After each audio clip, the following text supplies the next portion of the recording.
오늘 말씀은 역대하 7장입니다. 역대하 7장은 성전 봉헌식을 이렇게 기록하고 있습니다. 6장은 실로몬이 그 하나님 성전을 짓고 또 법궤를 지성소에 안치하고 또 하나님께 간절히 기도를 하죠. 하나님, 저희들이 이 전을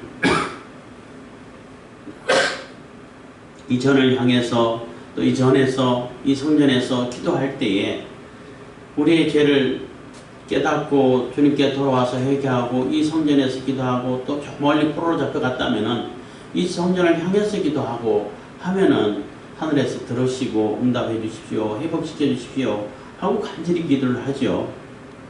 그래서 그 기도하는 그 기도의 응답으로 7장 1절에서 3절까지 나옵니다. 하나님께서 불을 내리셔가지고 응답을 하시는 거예요. 그래서 제단에 하나님께서 불을 내리셔가지고 응답하신 경우들이 몇 번 있죠. 엘리야가 갈멜산 상에서 거기서 뭐 바알과 아세라상 그 천자들하고 850명하고 대결할 때도 하나님께서 불을 내리셔가지고 응답하셔서 하나님이 살아계신가, 내가 하나님 종된 것을 알게 해주십시오 하고 간절히 기도할 때 불이 내려와서 다 삼켰죠.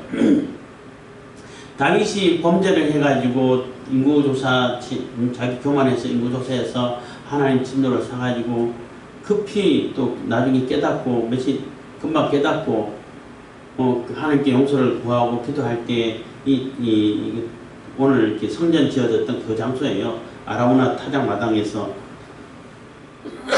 하나님의 사자를 만나고 거기서 하나님께 드리는 번제단을 쌓고 또 거기서 제사를 드릴 때 하나님께서 불로 응답하셔서 이렇게 불을 응답하셔서 그 제물을 다 태워가고 또 하나님께 감사하고 하는 그러한 경우도 있었고, 사사시대 때는 또 이렇게 그 삼손이 태어나기 전에 삼손 어머니가 이렇게 갑자기 밭에서 일하다가 하나님 사자를 만나서 이거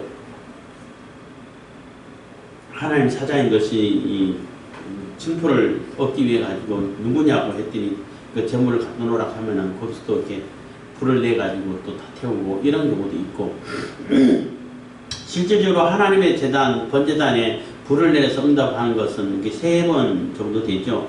오늘 이렇게 솔로몬이 또 간절히 기도하니까 하나님께서 불을 내리셔가지고 다 응답하시는 그러한 모습을 보는 것입니다. 그래서 제사장들이라든지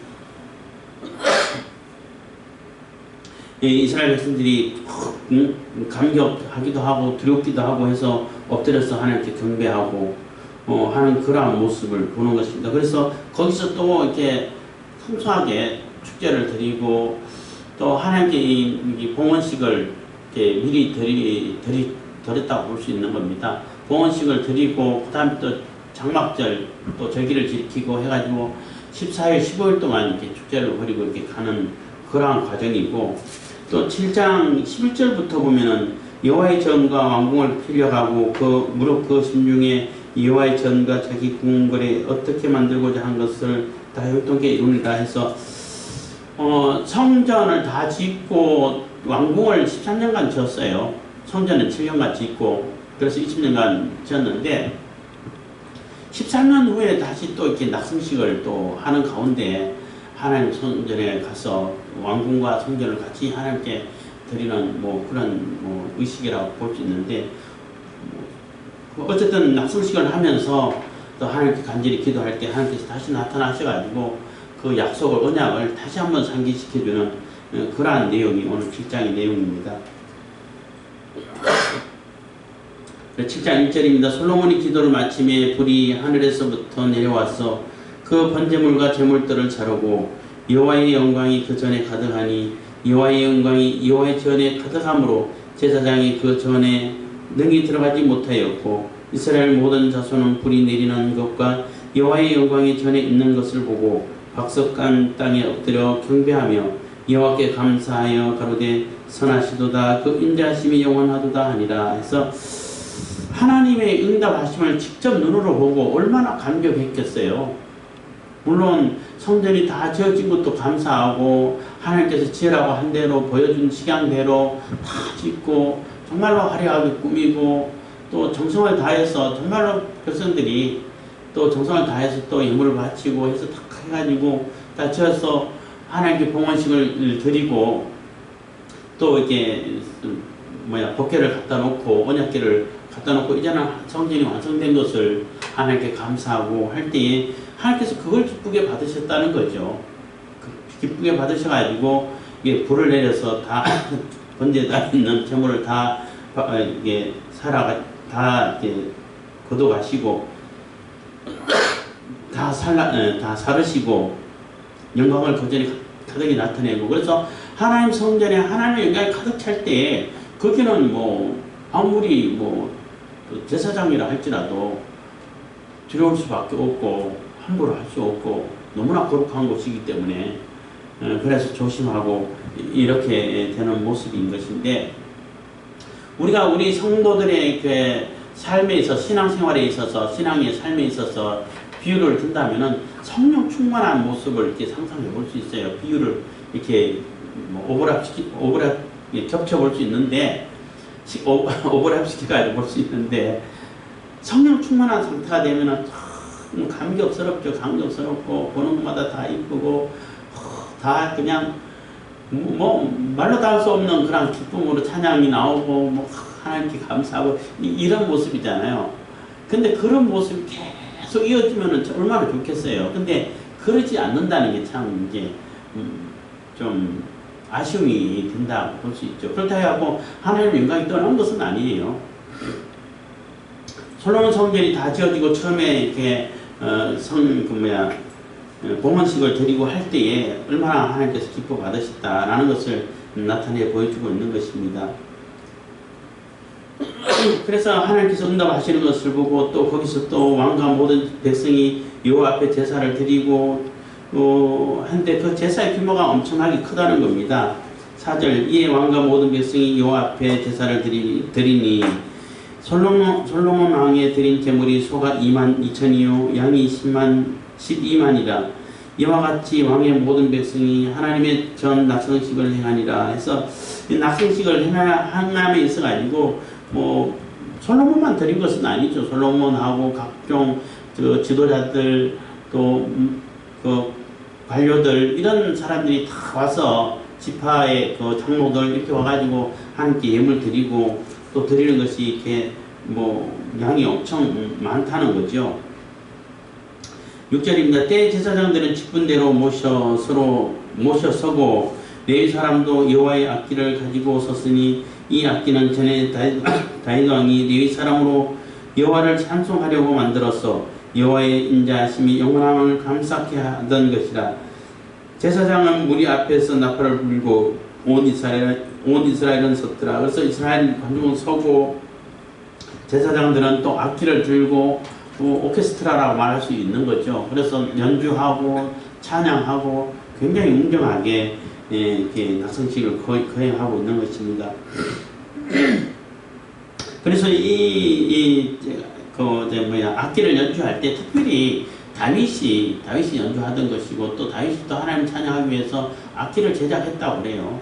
물론 전문가들을 통해 가지고 다윗의 명령으로 했겠지만은 그래서 그 악기를 그러니까 다윗이 악기를 만들어 가지고 또 하나님 찬양했다는 것을 이렇게 다시 기록해 주는 것은 다윗을 자꾸 상기시키는 생각나게 만드는 거예요. 다윗의 언약을 생각하고 다윗이 얼마나 하나님 찬양하고 살았는지 찬양하는데 얼마나 정성을 기울였는지 얼마나 관심이 많았는지 그래서 그 악기까지 만들어 가지고 찬양하게 했다는 것을 다시 한번 이렇게 상기를 시켜주는 겁니다.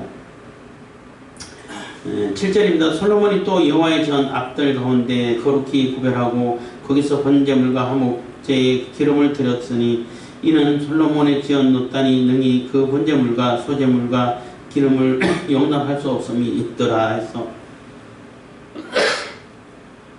그 워낙 번제물이라든지 제사할 일이 크고 많다 보니까 이때는 뭐 반차를 나눠가지고 한 것이 아니고 다 모여가지고 다 해도 뭐 바쁜 일이고 그래서 솔로몬이 만든 놋제단이 굉장히 크죠. 그 뭐 성막 모세가 만든 노태단보다는 뭐 길이가 2배로 더 크니까 크기는 4배가 더 큰 거예요. 가로에 2배가 더 크고 세로가 2개 더 크고 하면은 이 전체 부피는 4배가 더 커져 버리는 거예요. 그러니까 굉장히 크죠, 보통 때보다는. 그래도 이게 워낙 제목들이 많다 보니까 감당이 안 돼가지고 앞들에 새로 이렇게 또 이렇게 구별해 가지고 번제단을 임시로 쌓아서 거기서 같이 또 이렇게 제물을 드리고 예배를 드리고 그만큼 웅장하고 규모가 컸다는 거예요. 그리고 백성들이 다 둘러서서 같이 찬양하고 예배 드리고 또 제사장들은 찬양하고 또 번제 드리고 뭐 이런 상상만 해도 굉장히 규모가 크고 웅장하고 이렇게 뭐 축제 기간이 생각되지는 겁니다. 8절입니다. 그때 솔로몬이 7일 동안 절기를 지켰는데 하마더기에서부터 애국 하수까지 온 이스라엘의 심히 큰 회중이 모여 저와 함께 하였더니 그 얘기는 뭐 애국 그러니까 하마어기에서부터 애국 하수까지라는 얘기는 이스라엘 전체를 얘기하는 거예요. 이스라엘 전체가 다 참여했다. 물론 모든 백성들이 한 사람도 뭐 빠짐없이 성전에 다 모일 수는 없죠. 뭐 다 모여놓고 대표로 이제 모이고 했겠지만은 그래도 모든 백성들이 다 모였다라고 다 참여하고 다 함께 낙성식에 참여한 것으로 여겨지는 행사를 했다는 것입니다. 9절입니다. 제8일에 무리가 한 성회를 여니라. 단의 낙성식을 7일 동안 행한 후 이 절기를 7일 동안 지키니라. 그래서 7일 동안 지키고 또 7일 동안은 이렇게 수장제를 지키는 거예요. 그 절기에 맞춰가지고 이게 언약궤 법궤 안치식을 하고 물론 성전이 다 이렇게 지어진 건 한 달 후 정도에 다 지어졌다라고 이렇게 뭐 분석을 하고 있는데 한 달 정도 미리 하긴 했지만은 그래도 뭐 절기에 맞춰가지고 절기하고 같이 이렇게 하기 위해서 한 달 일찍 한 것이 아닐까 이렇게 추정을 하고 있습니다. 어쨌든 간에 이렇게 낙성식을 하고 하나님께 봉헌식을 하고 봉헌식이나 낙성식이나 같은 얘기인데 이렇게 큰 행사로 하고 그리고 바로 또 이렇게 하나님의 여호와의 절기를 수장제를 지키고 하는 그러한 일을 보는 것입니다. 그래서 14일, 15일 동안 뭐 거기서 뭐 축제를 하고 또 하나님께 예배드리고 제사하고 이런 행사를 가졌다는 것입니다. 10절입니다. 7월 23일에 왕이 백성을 그 장막으로 돌려보내매 백성이 여호와께서 다윗과 솔로몬과 그 백성 이스라엘에게 베푸신 은혜를 인하여 기뻐하며 마음에 즐거워하였더라. 해서 절기 다 끝나고 그때서야 한 14일, 15일 지나서 그래서 이제 백성들 다 집으로 평안하게 돌려보냈다는 것입니다. 그래서 이 행사를 끝냈다는 거죠. 그리고 11절부터는 이제 솔로몬이 성전을 짓고 또 왕궁을 또 13년을 거쳐가지고 짓고 그러고 나서 또 뭐 왕궁 낙성식 할 때에 같이 또 하나님께 예배하고 감사 제사를 드리고 했던 그런 모습을 또 이렇게 그려주는 겁니다. 그래줄 때 그때 하나님께서 다시 또 솔로몬에게 나타나셔가지고 언약을 다시 한번 상기시켜 주는 거죠. 어떻게 언약이 어떻게 지켜가야 할 것인지 그렇지 않으면 어떻게 될 것인지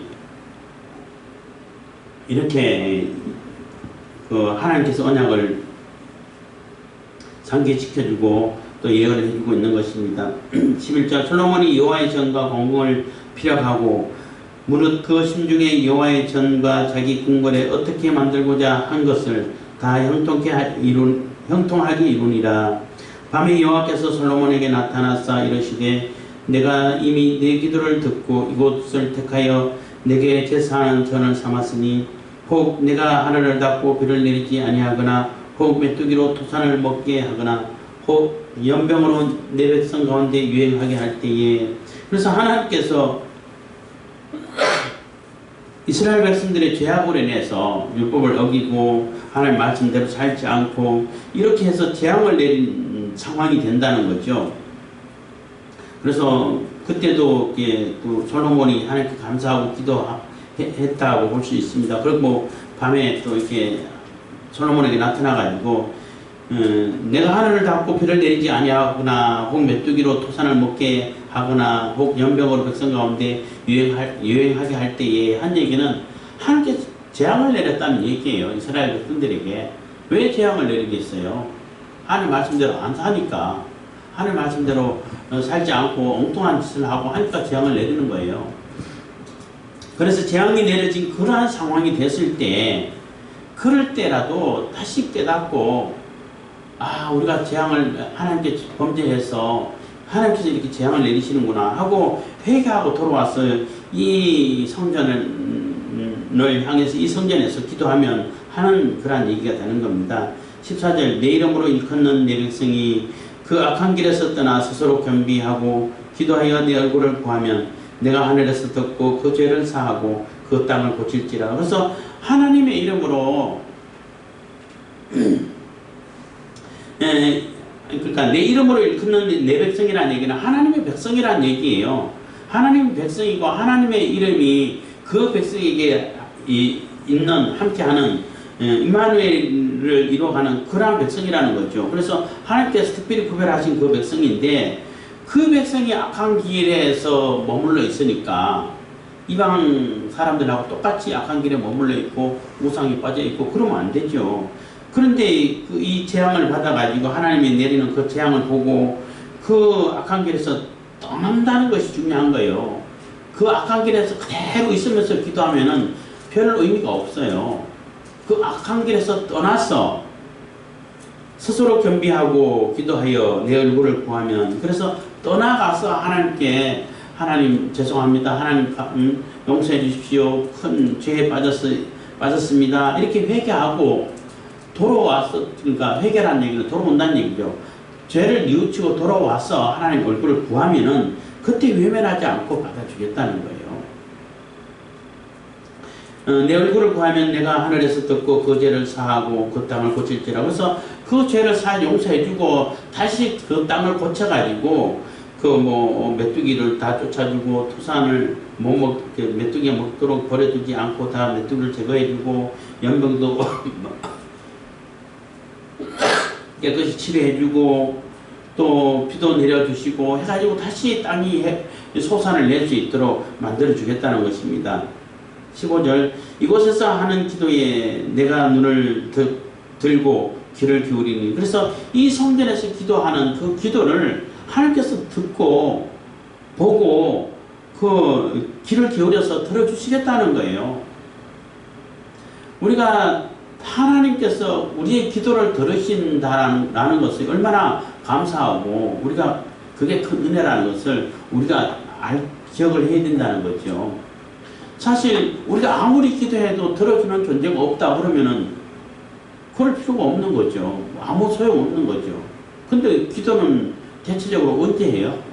사람들이 물론 기쁘고 즐거울 때도 기도하고 항상 기도하고 쉬지 말고 기도하고 해야 되는데, 대체적으로 많은 사람들이 정말로 곤란하고 위험하고 위급하고 다급하고 자기가 어떻게 할 수 없는 그런 상황에서 기도를 절박하게 기도하는 경우들이 거의 대부분이잖아요.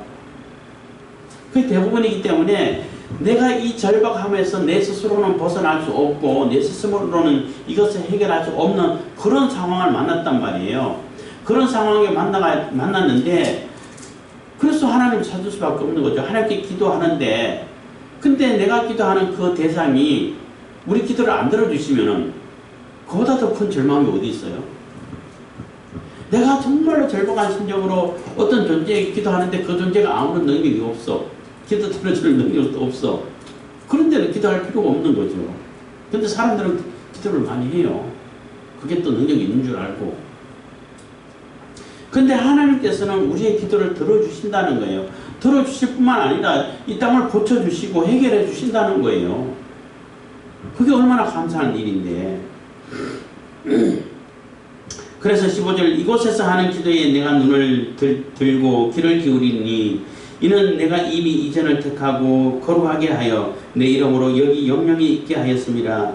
내 눈과 내 마음이 항상 여기 있느니라. 그래서 하나님의 마음과 눈이 항상 있는 그곳, 영원히 택하신 그 이름, 그곳이 이 성전인데, 이 성전이 사실은 다 허물어졌잖아요. 성전이 상징하고 있는 것이 예수님이에요. 그래서 예수님께 하나님은 항상 가 있고, 항상 마음이 있고, 눈이 거기 있고, 예수 이름을 통해 가지고 우리의 기도를 들으시고, 이렇게 하나님의 언약이 성취되고 있는 거예요. 그래서 예수님을 통해 가지고 예수님의 이름으로 기도할 때 우리의 기도를 들으신다는 겁니다. 그래서 우리의 절실함, 간절함을 가지고 정말로 다급하고 그 절실할 수밖에 없는, 우리 스스로는 어떻게 해결할 수 없는 그런 상황에서 예수님의 이름으로 예수의 이름으로 하나님께 간절히 기도하면은 들으신다는 거예요. 듣고 해결해 주신다는 거죠. 왜냐하면은 하나님의 마음과 눈이 항상 거기 있으니까. 예수님께서 직접 말씀하시기를 이 성전된 내 몸이라고 그랬어요. 그리고 이 성전은 나를 가리키는 것이라, 내 몸을 가리키는 것이라고 이렇게도 말씀하셨죠. 그래서 그 성전은 예수님을 상징하고 있는 거예요. 그래서 하나님의 그 건물로 된 성전은 지금은 없죠. 없기 때문에 뭐 건물로 된 성전을 얘기하는 것이 아니라 예수님을 얘기하는 겁니다. 그래서 성부 하나님의 눈과 그 관심이, 귀가 항상 예수님께 기울여져 있고 예수님께 가 있기 때문에 그 예수님을 통하게 되면은 우리가 우리의 기도를 응답받게 되고, 또 우리의 소원을 이루게 되고, 또 우리가 구원을 얻게 되고, 이렇게 되어가는 거죠. 어쨌든 지금 솔로몬 성전을 지어놓고 그 하나님의 이름이 가하고 하나님의 이름으로 불려지는 그곳에서 기도하면은 하나님께서 택하셨고 또 구별하셨기 때문에 내 이름으로 여기 영영이 있게 하였습니다. 내 눈과 내 마음이 항상 여기 있느니라 해서 그곳에서 기도하면은 이곳에서 하는 기도에 내가 눈을 듣고 귀를 기울이니 해서 들어주신다는 거예요. 또 14절 끝에는 그 땅을 고친다는 겁니다. 17절입니다. 네가 만일 내 앞에서 행하기를 내 아비 다윗과 같이 하여 내가 내 명한 모든 것을 행하여 내 율례와 규례를 지키며, 그래서 다윗과 같이 하여, 다윗이 물론 뭐 범죄도 하고 실수도 하고 교만하기도 하고 했지만은 결국에는 그 마음이 중심이 하나님 중심으로 모든 삶을 살았어요. 다윗은 잠깐 잊어버릴 때도 있었긴 했지만은 빨리 회개하고 돌이켜서 결국은 하나님 중심으로 모든 일을 하나님 중심으로 해결하는 그러한 본을 보였죠. 그래서 다윗처럼 그렇게 살면은 하는 얘기가 되는 것입니다. 그러면은 18절 내가 내 나라 위를 경복해 하되 전에 내가 내 아비 다윗과 언약하기를 이스라엘을 다스릴 자가 내게서 끊어지지 아니하리라 한 대로 하리라. 그래서 결코 이스라엘을 다스릴 자가 끊어지지 않도록 계속 이어지도록 하시겠다고 언약을 약속을 해주셨다는 거죠. 근데 다윗의 왕위가 계속 안 이어졌잖아요. 바벨론의 포로를 당함으로부터 왕조가 끊어져 버렸어요. 그럼 하나님의 언약은 안 이루어지지 않았나요? 그렇지 않아요. 예수님, 그러니까 다윗의 혈통을 타고난 뭐 육신의 혈통이죠. 물론 예수님은 뭐 요셉의 DNA도 마리아의 DNA도 전혀 뭐 영향을 받지 않았던 것은 사실이지만은 그래도 가문적으로 법적으로는 보면은 다윗의 혈통으로 바꾸고 났잖아요. 그래서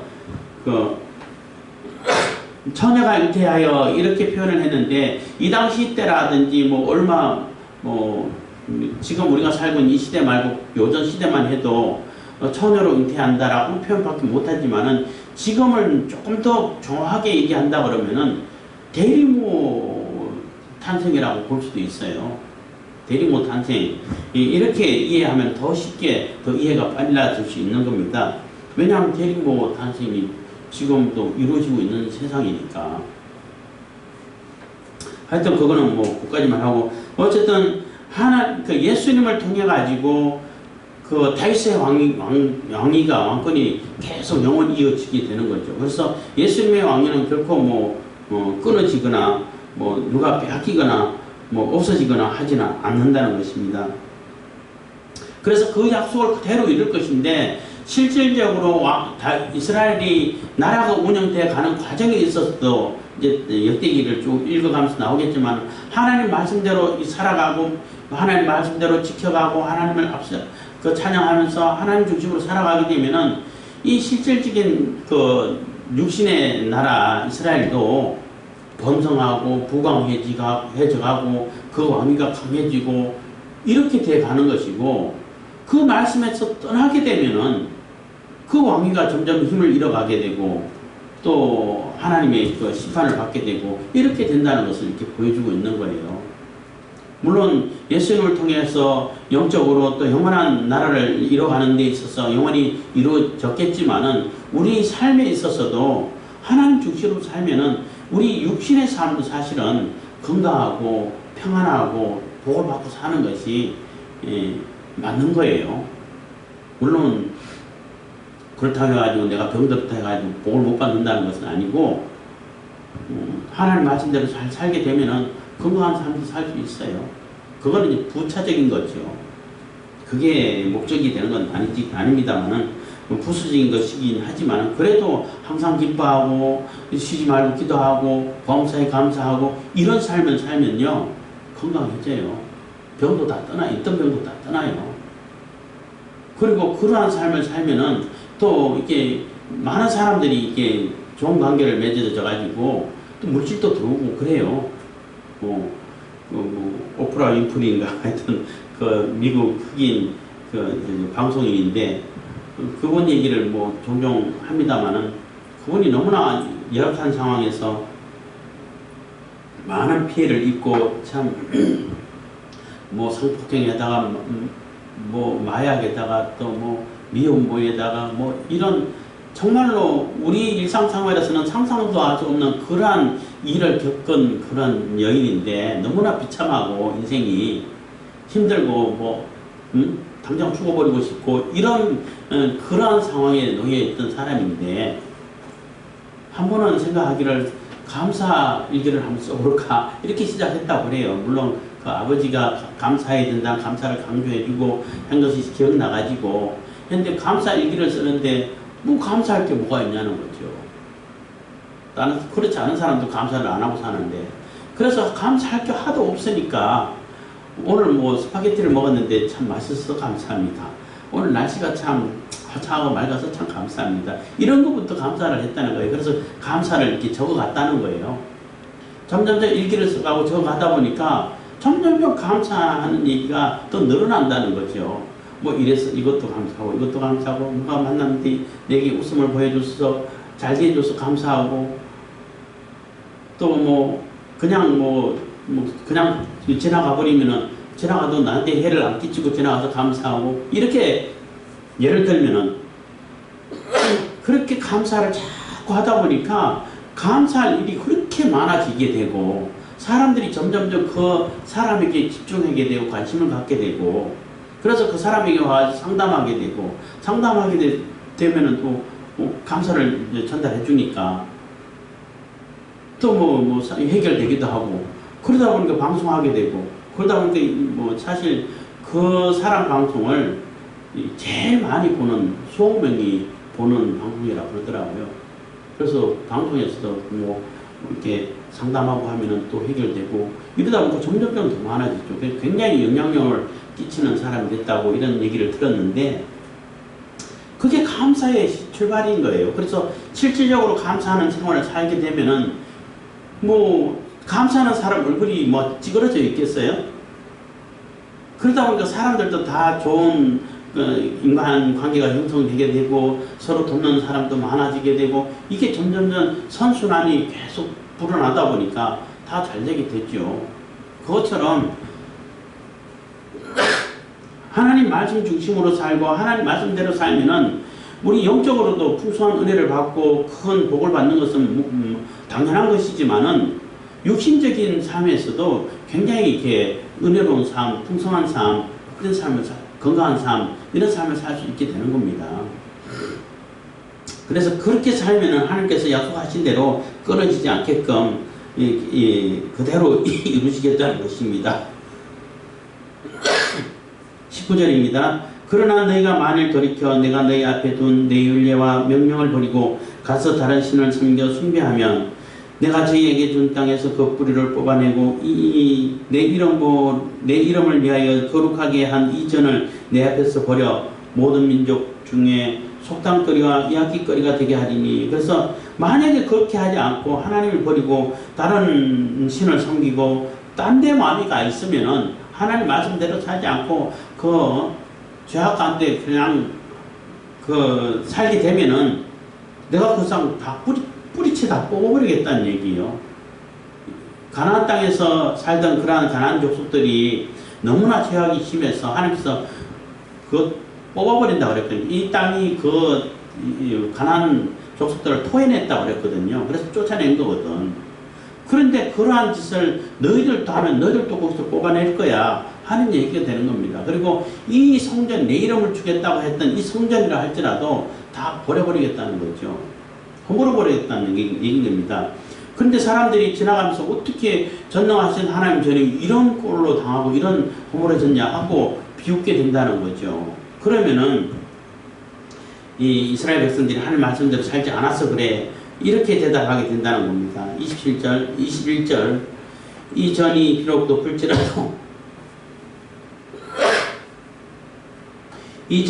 높을지라도 무릇 그리로 지나가는 자가 놀라 가로되 여호와께서 무슨 까닭으로 이 땅과 이 전에 이같이 행하셨는고 하면 대답하기를 저희가 자기 열조를 애굽 땅에서 인도하여 내신 자기 하나님 여호와를 버리고 다른 신에게 부종하여 그를 숭배하여 섬김으로 여호와께서 이 모든 재앙을 저에게 내리셨다 하리라 하셨더라. 그래서 그 왜 그러냐면 하나님 말씀대로 안 살았어 그래. 하나님을 떠나서 그래.